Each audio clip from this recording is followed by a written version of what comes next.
Hello everyone. आज हम start कर रहे हैं class 10th NCERT English literature का chapter 1 that is a letter to God. इसको रीड करने से पहले थोड़ा सा इंट्रोडक्शन इस चैप्टर का समझते हैं। They say faith can move mountains but what should we put our faith in. लोग कहते हैं कि यकीन चट्टानों को भी हिला देती है, पर हमें किस चीज़ पर यकीन रखना चाहिए? This is the question this story delicately poses. ये वो सवाल है जिसके ऊपर ये स्टोरी आधारित है। Lencho is a farmer who writes a letter to God when his crops are ruined. Lencho एक किसान है जो भगवान को लेटर लिखता है जब उसकी फसलें खराब हो जाती हैं, बर्बाद हो जाती है। आस्किंग फॉर 100 पेसोस, रिक्वेस्ट करता है, विनती करता है कि उन्हें गॉड 100 पेसोस भेजे। Does Lencho's letter reach God? क्या लेंचो का लेटर गॉड को पहुंचेगा? Does God send him the money? क्या भगवान उसे पैसे भेजेंगे? इसके बारे में आप सोचिए। तब तक हम अपनी स्टोरी स्टार्ट करते हैं। The house the only in the entire valley. पूरे वैली में एक घर था जो एक नीची पहाड़ी के एज पर था, चोटी पर था। From this height one could see the river. इस हाइट से कोई भी रिवर को देख सकता था। And the field of ripe corn, और जो मैदान थे पके हुए भुट्टो के, उनको देख सकता था। With dotted flowers that always promised a good harvest. और उसको देख के लगता था कि जो फसल है वो अच्छी उगेगी और कटाई भी अच्छी होगी। The only thing the earth needed was a downpour और एटलीस्ट अ शावर। और जिस चीज़ की आवश्यकता थी धरती को, वो थी थोड़ी सी बौछार या बारिश। Through out the entire morning Lencho, who knew his field intimately, had done nothing else but see that sky towards the north east. Lencho जो कि एक किसान था जिसके बारे में ये स्टोरी है, वो क्या करता है? पूरी सुबह वो सिर्फ अपनी फील्ड को देखता रहता है जिसके बारे में उसे अच्छे से पता था, और वो कुछ नहीं करता है, सिर्फ नॉर्थ ईस्ट की तरफ देखता रहता है। Now we are really going to get some water women. और वो अपनी वाइफ से कहता है कि हमें कुछ अब पानी होता हुआ दिखेगा। The women who was preparing supper replied yes God willing. और जो औरत खाना पका रही थी यानी उसकी बीवी, वो कहती है अगर भगवान ने चाहा। The older boys were working in the field. जो बड़े लड़के थे वो मैदान पे काम कर रहे थे। While the smaller ones were playing near the house. और जो छोटे बच्चे थे वो घर के पास खेल रहे थे जब तक कि उस औरत ने उन सबको खाने के लिए नहीं बुलाया। कम फॉर डिनर, खाने के लिए आ जाओ, औरत कहती है। It was during the meal that just as Lencho had predicted big drops of rain began to fall. Lencho ने ये प्रिडिक्ट किया था कि बारिश होगी और बारिश होने लगती है। In the north east huge mountains of clouds could be seen approaching. North east की तरफ जो पहाड़ थे वहां से बादल आते हुए दिखते हैं। The air was fresh and sweet. हवा बहुत ही ताज़ी थी और बहुत मीठी थी। The man went out for no other reason than to have the pleasure of feeling the rain on his body. और जो लेंचो था वो बाहर निकल कर जाता है मौसम का आनंद लेने और बारिश को अपनी बॉडी पर फील करने के लिए। And when he return he exclaimed, जब वो वापस आता है तो वो कहता है, these aren't rain drops falling from the sky. ये बारिश की बूंदें नहीं है जो आसमान से टपक रही हैं।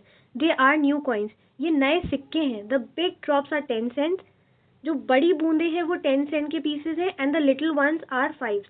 और जो छोटी बूंदें हैं वो 5 सेंट्स हैं। With a satisfied expression, he regarded the field of ripcorn with its flower draped in a curtain of rain. Satisfied होके, आनंदमयी होके वो कहता है कि ये जो खेत है पके हुए भुट्टो का, ये ऐसा लग रहा है जैसे इन्हें बारिश के पर्दों ने ड्रेप कर लिया है, जैसे कि ये बारिश के पर्दों में लपेट से गए। But suddenly a strong wind began to blow and along with the rain very large hailstones began to fall. अब होता क्या है, अचानक से बहुत ही तेज हवा चलने लगती है और बारिश के साथ अब ओले गिरने लगते हैं। These truly did resemble new silver coins. और ये सच में सिल्वर कॉइन्स की तरह लगने लगते हैं। The boys exposing themselves to the rain ran out to collect the frozen pearls. जो लड़के नहा रहे थे बारिश में, अब वो बाहर निकल के जाते हैं और ये छोटे छोटे ओलों को, फ्रोजन पर्ल्स को कलेक्ट करने लगते हैं। It's really getting bad now, exclaim the man. Lencho कहता है अब ये बहुत बुरा हो रहा है। I hope it passes quickly. और बस ये जल्दी से ख़त्म हो जाए। It did not pass quickly.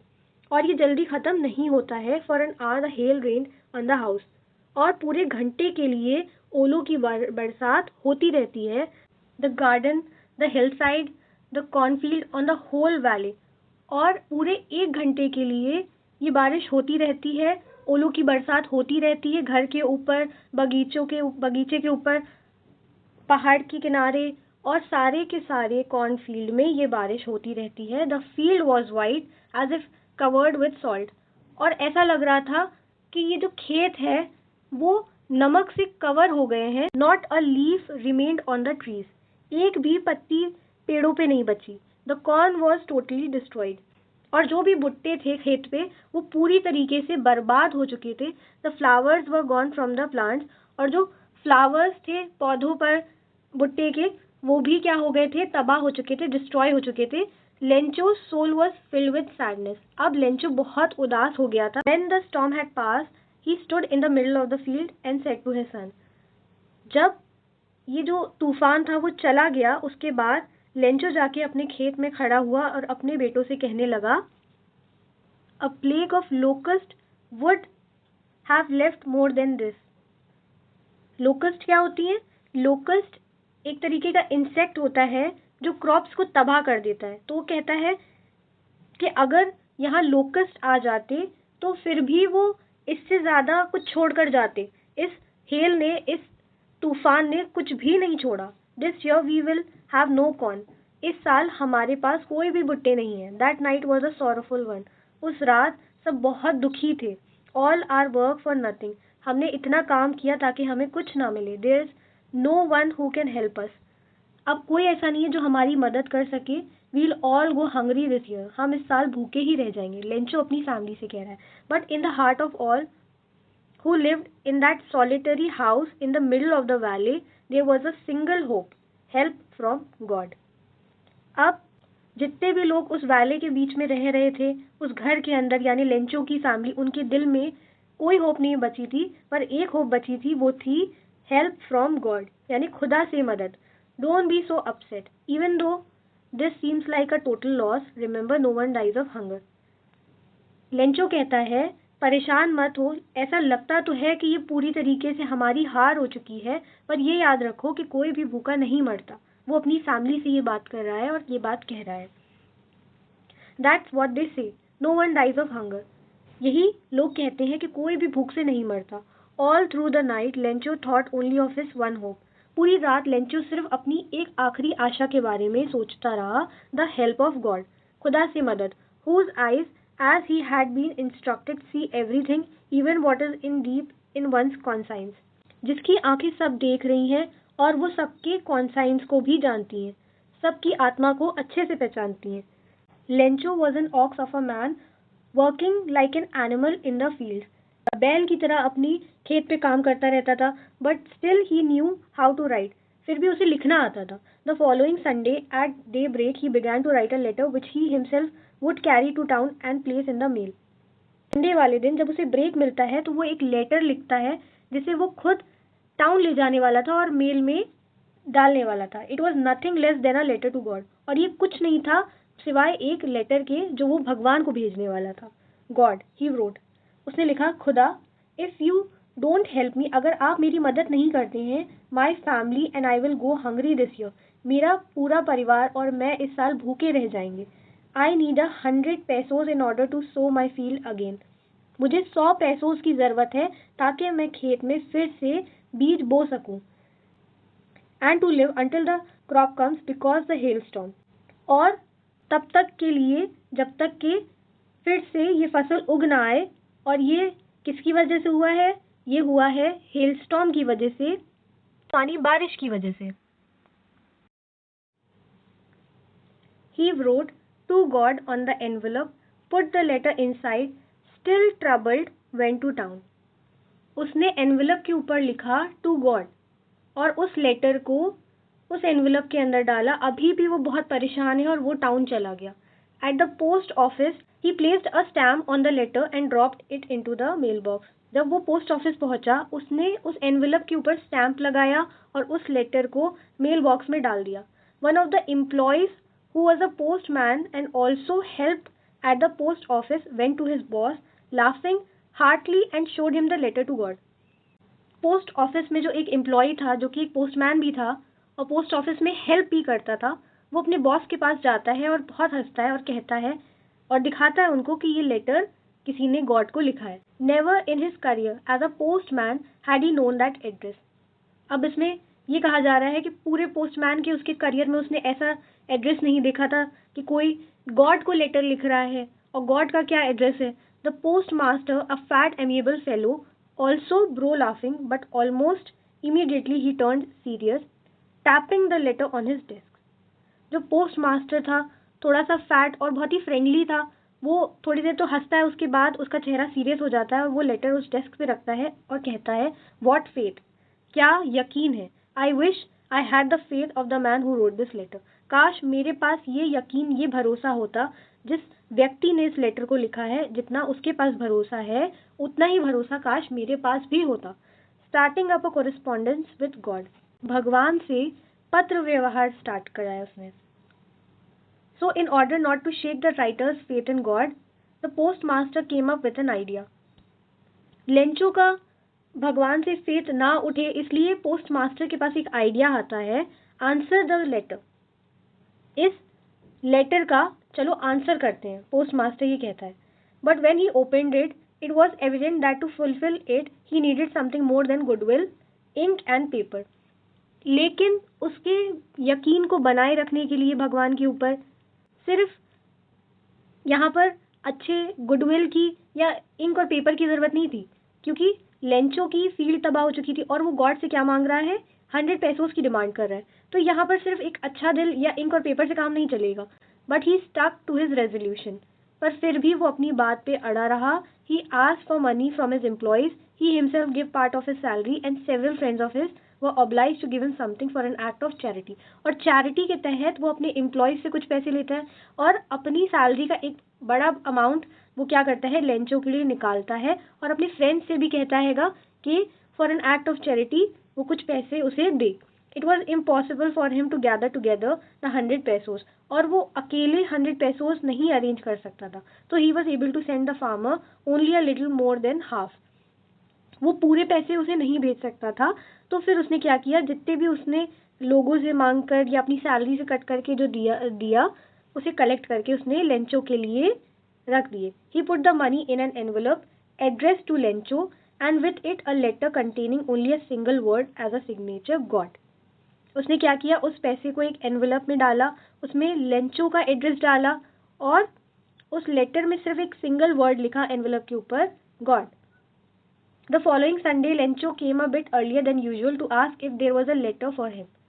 Sunday वाले दिन लेंचो थोड़ा जल्दी ही पहुंच गया वहां पर लेटर के लिए, गॉड के रिप्लाई के लिए. It was the postman himself who handed the letter to him, while the postmaster, experiencing the contentment of a man who has performed a good deed, looked on from his office. अब जो postman था उसने खुद Lencho को वो letter पकड़ाया. Postmaster अंदर से बैठ के अपने ऑफिस से लेंचो के चेहरे को देख रहा था और वो बहुत खुश था कि उसने एक बहुत ही अच्छा काम किया है, एक बहुत ही अच्छा कर्म किया है. Lencho showed not the slightest surprise on seeing the money. और लेंचो बिल्कुल भी अचंभित नहीं था कि उसे भगवान ने रिप्लाई किया. उसका इतना अटूट विश्वास था भगवान पे कि उसे जैसे मालूम था कि वो लेटर, वो रिप्लाई गॉड की तरफ से आएगा. She such was his confidence. और ऐसा ही उसका कॉन्फिडेंस था, ऐसा उसका यकीन था. But he became angry when he counted the money. जब उसने पैसे गिने तो वो थोड़ा सा गुस्से में आ गया. वो थोड़ा नहीं, एक्चुअली बहुत गुस्से में आ गया. God could not have made a mistake.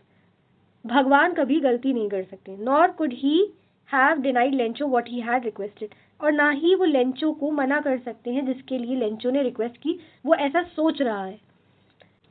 Immediately Lencho went up to the window to ask for paper and ink. Lencho जाता है खिड़की पे और पेपर और इंक मांगता है. On the public writing table के ऊपर वो लिखना शुरू कर देता है with much wrinkling of his brow, caused by the effort he had to make to express his ideas.